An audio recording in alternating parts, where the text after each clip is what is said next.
Hello, वक्त है helpline का। मैं हूं प्रियंका संभव और आज हम बात करने वाले हैं ग्लोबल इन्वेस्टिंग की। ग्लोबल इन्वेस्टमेंट आपके इन्वेस्टमेंट के पोर्टफोलियो में एक डाइवर्सिफिकेशन लाता है, आपको कंट्री रिस्क से बचाता है और अब तो एक्टिव के साथ साथ कई पैसिव फंड्स भी हमें नजर आ रहे हैं। वैसे ऐसा नहीं कि पहले नहीं थे, पहले से ही कई सारे इंटरनेशनल पैसिव फंड्स बाजार में रहे हैं, लेकिन अब कई नए और लॉन्च हो रहे हैं बड़ी तेजी से। तो ग्लोबल इन्वेस्टिंग अगर आप करना चाहते हैं, एक्टिव और पैसिव के बीच में आपको कैसे चुनाव करना चाहिए, इस पर मैं बात करने वाली हूँ आज। फिनफिक्स की फाउंडर प्रबलीन बाजपेयी मेरे साथ हैं और ग्लोबल इन्वेस्टिंग के बारे में मुझे अभी तक जो समझ में आता है उसका क्रेडिट सिर्फ और सिर्फ प्रबलीन को जाता है, इनके शोज को जाता है। सो प्रबलीन से होगी बात, आपके सवालों के भी जवाब प्रबलीन देने वाली हैं। बने रहिए हमारे साथ।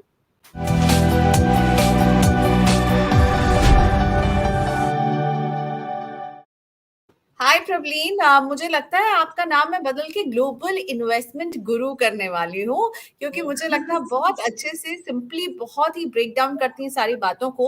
और पैसिव फंड्स की मैं बात करना चाहती हूँ इंटरनेशनल इन्वेस्टिंग में प्रवलीन, क्योंकि अभी देखिए एक नया एनएफओ भी आ रहा है मिराई का और कुछ पाइपलाइन में भी है। इनफैक्ट आपके ही ट्वीट से मुझे पता चला कि बहुत सारे पाइपलाइन में भी है। तो जरा बताइए ये एक्टिव पैसिव इंटरनेशनल इन्वेस्टिंग में कैसे काम करता है? Right. Thanks Priyanka for having me over and thank you for your kind compliment.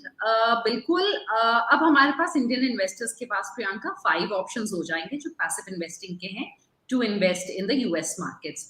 US investing मतलब मार्केट्स में इन्वेस्ट करने के हमारे पास S&P 500 एक पैसिव ऑप्शन पहले भी था, नैस्डैक 100 था।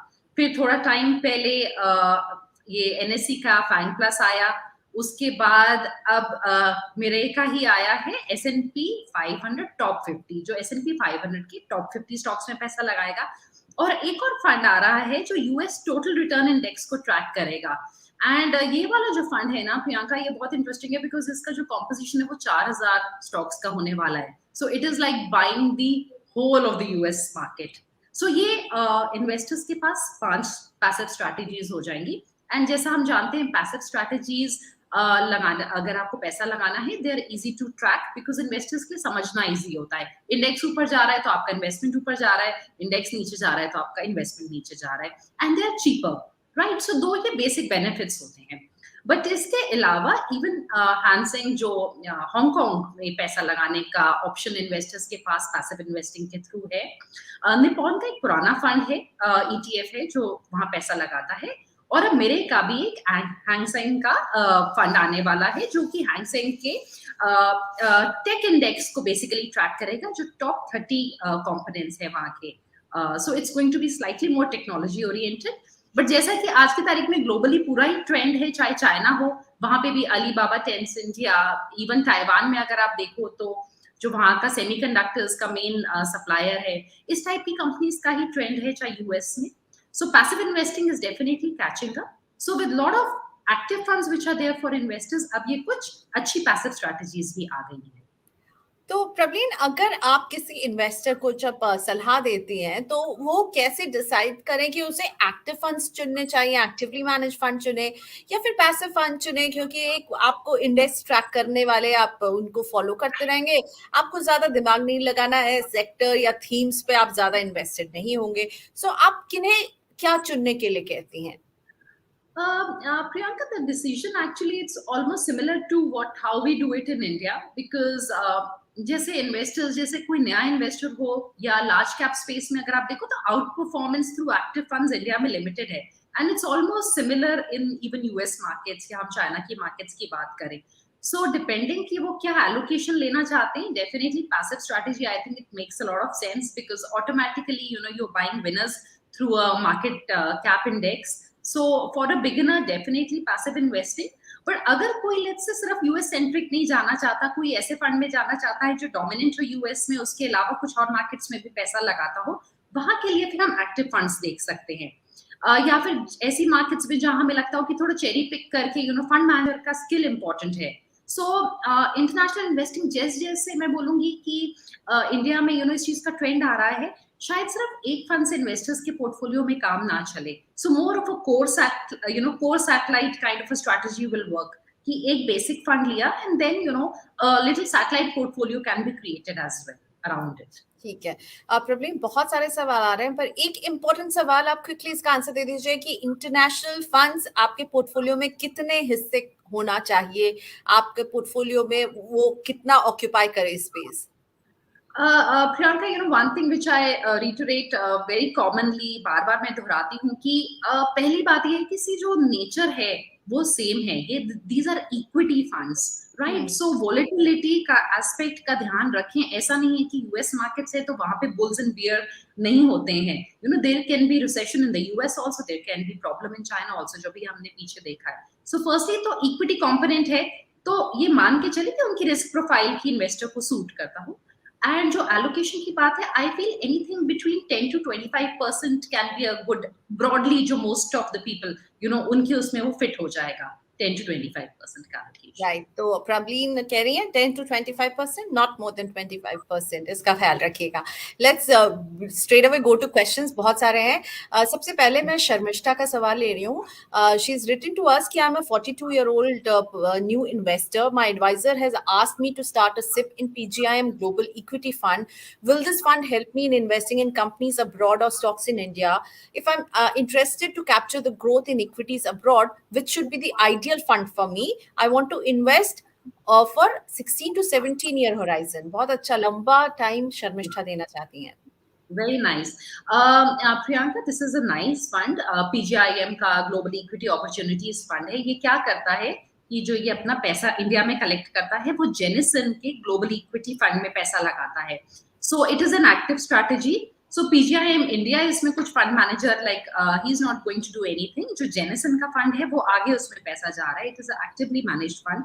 इसका अराउंड 55 to 60% जो डोमिनेंस है वो यूएस में है। उसके अलावा फ्रांस हो गया, नीदरलैंड्स हो गया, जर्मनी हो गया, सिंगापुर हो गया, इस टाइप की मार्केट्स में भी ये फंड पैसा लगाता है। सो अगर ये चाहती हैं कि इनका ओवरऑल एक हल्का सा एलोकेशन हो, not just in US, then I feel it's a suitable fund. If she is looking to go for a more US centric market, उधर ही कॉन्सेंट्रेशन हो, then one of the US centric funds she can pick. Otherwise this is a good strategy. इसमें वैसे कोई problem नहीं है, थोड़ा expense ratio ज्यादा रहता है because it's an active fund. ठीक है, अगला सवाल सिद्धार्थ का लेते हैं। Are Motilal Oswal Nasdaq and Mirae Asset FANG ETF good for beginners to start investing? Can you suggest other moderately risky funds that I can park my money in? Okay. So for this one, Priyanka, I think it's very important that these two funds actually cannot be compared, because जो passive strategy में भी जो New York stock exchange वाला particular fund है, इसमें सिर्फ 10 stocks में पूरा एलोकेशन जाने वाला है, यानी कि एक स्टॉक का इक्वल वेटेड इंडेक्स है ये, तो एक स्टॉक का जो एलोकेशन है वो 10% है। सो आपका जो पूरा एलोकेशन है वो सिर्फ 10 स्टॉक्स पे यूएस के डिपेंडेंट है, जिसमें से mostly 2 are Chinese, one is Baidu and one is Alibaba. So not for a beginner, this is for somebody who has already bought a simple basic passive strategy. ये भी passive strategy है, but the index in itself is more risky, जो index का creation है। So as a first time investor, अगर इन दोनों में से चूज करना है, I will suggest then Nasdaq 100, which is comparatively more diversified than this one. एक सवाल जो आ रहा है वो आ रहा है Nippon India Japan equity fund पर। अनिल राठौर का सवाल है, ये पूछ रहा है Nippon India Japan equity fund में इन्वेस्टमेंट करना चाहता हूँ, 3 साल का इनका टाइम होराइजन है, क्या ये सही रहेगा? अनिल राठौर पूछ रहे हैं Nippon India Japan equity fund. Okay. I haven't recently seen इसके returns या जापान मार्केट्स की अपनी कुछ अच्छी कंपनीज हैं, स्टॉक्स हैं, बट मुझे लगता है कि बहुत स्पेसिफिक कंट्री स्पेसिफिक एक्सपोजर ना ले। See, if this is his first fund into global markets, then he must start with a dominant market, which is the US. This can be a उनके satellite portfolio का ये हिस्सा बन सकता है, but allocation फिर इसमें कम रखें, बहुत ज्यादा ना रखें। And this should not be his first fund to begin his global investing. Right, अभी थोड़ी देर पहले प्रबलीत ने कोर और सैटेलाइट पोर्टफोलियो को बताया कि आप इसको ऐसे डिवाइड करें, तो ये आपका कोर पोर्टफोलियो नहीं हो सकता है अनिल जी, इसका ध्यान रखिएगा। आशीष दर्जी पूछ रहे हैं कि many NFOs by AMC are coming on passive investing. बिल्कुल आ ही रहे हैं, हम आज भी बात करें तो आ रहे हैं, आगे भी, तो ठीक है। I guess he is just telling me his view. Okay Ashish, point noted. Avinash का सवाल लेती हूँ, which index fund is better, S&P 500 और NASDAQ? ओके, ये इंटरेस्टिंग क्वेश्चन है बिकॉज आई थिंक ये दोनों को बहुत ज्यादा कॉमनली कंपेयर किया जाता है. हाँ, So see, S&P 500 is slightly more broader because 500 stocks हैं और उसमें financials and oil and gas भी होते हैं. Nasdaq 100 में there are no financials, so आपको कोई भी banking stocks नहीं दिखेंगे. And NASDAQ में oil and mostly gas companies. Technology से जुड़े हुए स्टॉक्स ज्यादा हैं। नहीं Priyanka, this is a common misconception. Technology अगर आप देखो, आप किसी भी ग्लोबल इंडेक्स को इस टाइम पे उठाओ तो उसमें आपको अल्फाबेट, माइक्रोसॉफ्ट, Amazon, एप्पल ही दिखेंगे. See, even if it's a very broad based index like S&P 500, right, इसका भी 28% पैसा ऑलमोस्ट सेम स्टॉक्स में लगा है जहां पे नास्डैक के जो टॉप स्टॉक्स हैं. जो फर्क आ जाता है वो ये है कि क्योंकि it's 500 stock index, the allocation is lesser, right, थोड़ा ब्रॉड बेस्ड हो जाता है.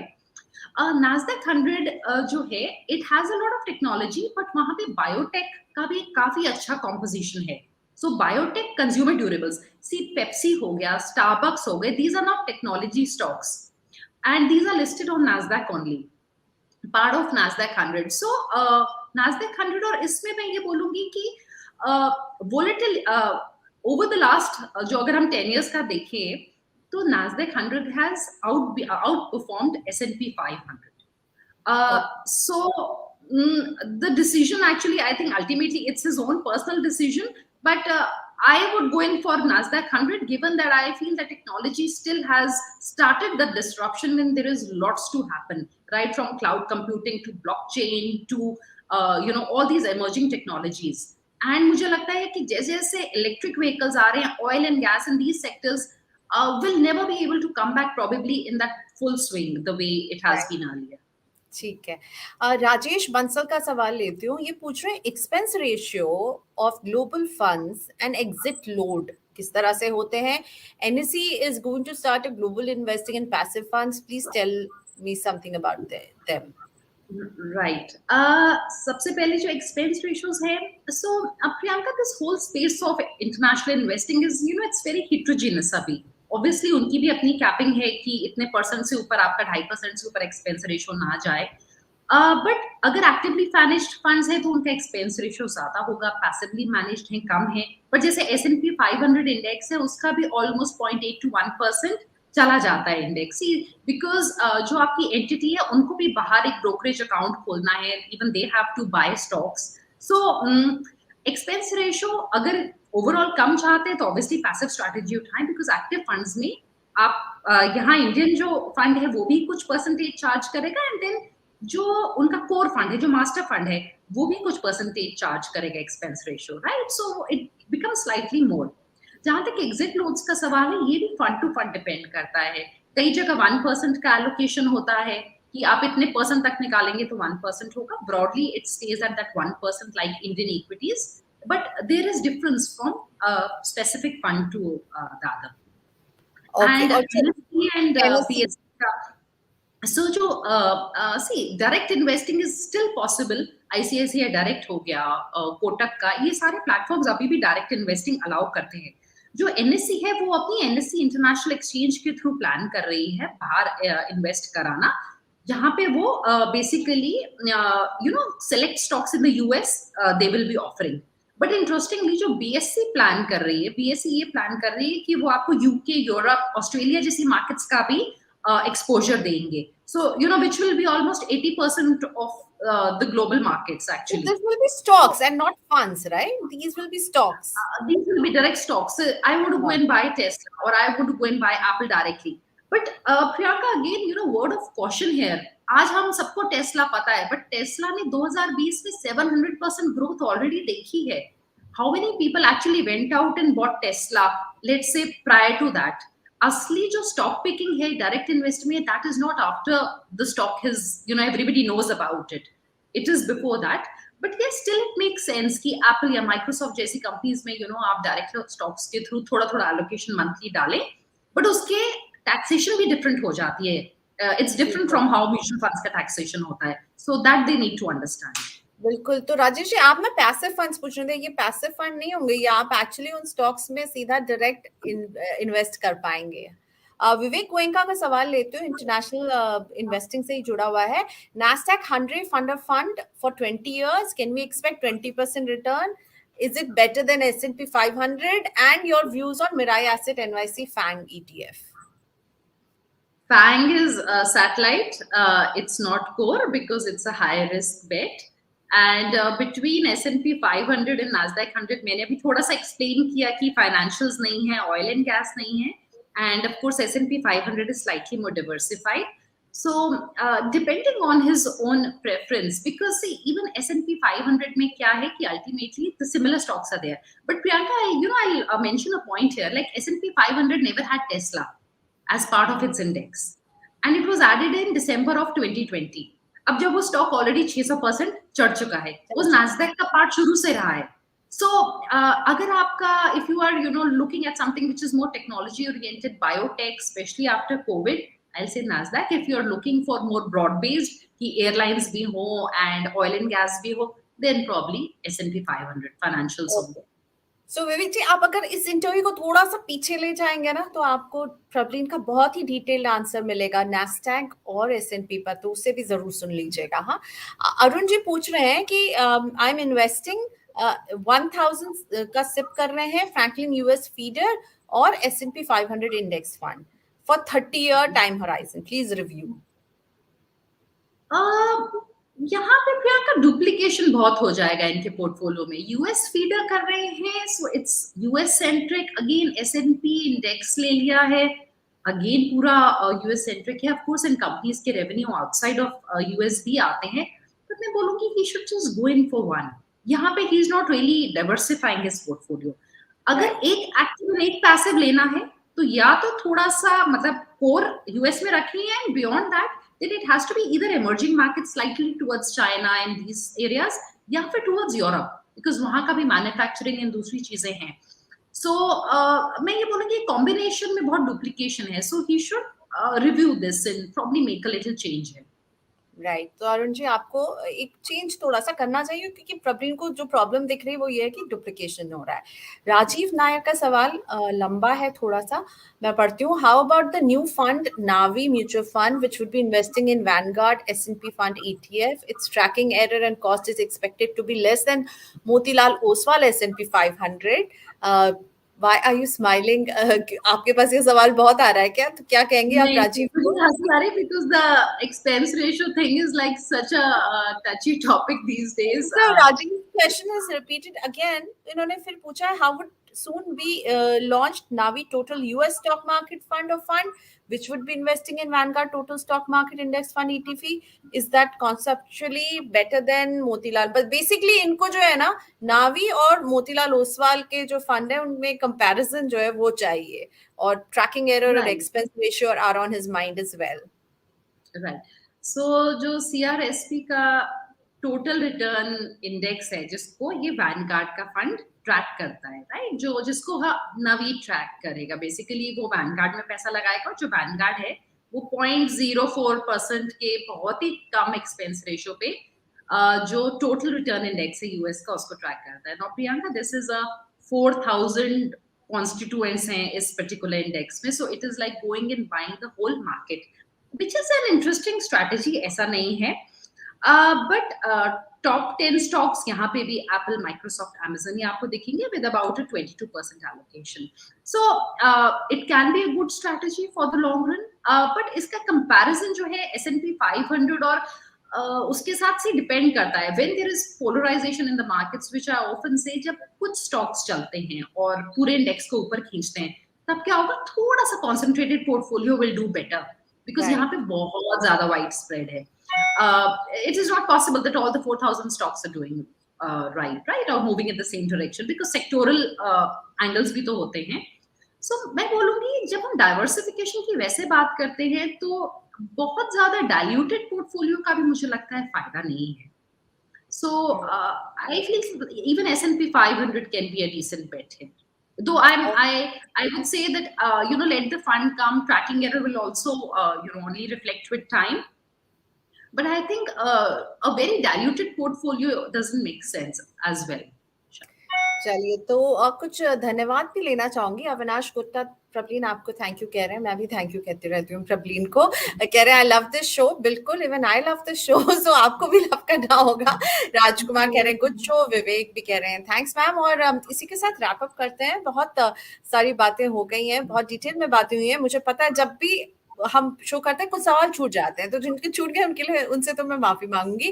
पर Prableen thank you so much, आपने टाइम निकाला और इतने अच्छे से समझाया, सारे फंड्स को हमारे लिए एकदम सामने ब्रेक डाउन किया। Thank you so much, it's always so lovely to have you in my show. Thanks, Priyanka. My pleasure. Okay bye, have a nice evening Prableen. तो प्रबलीन को बाय बाय, आप लोगों को बाय बाय, इस संदेश के साथ कि हमारा व्हाट्सएप नंबर आपकी स्क्रीन पर है, इस पर आप अपने सवाल भेज सकते हैं। मनी 9 के यूट्यूब चैनल को प्लीज सब्सक्राइब कर लें अगर अभी तक नहीं किया है तो। बेल आइकॉन को भी जरूर क्लिक कर दें ताकि इस तरह के वीडियोस आपसे मिस ना हो। कल मुलाकात होती है, जिनके सवाल छूट गए हैं उनसे माफी तहे दिल से, उनके सवाल कर लेने की पूरी कोशिश करूंगी। Bye bye.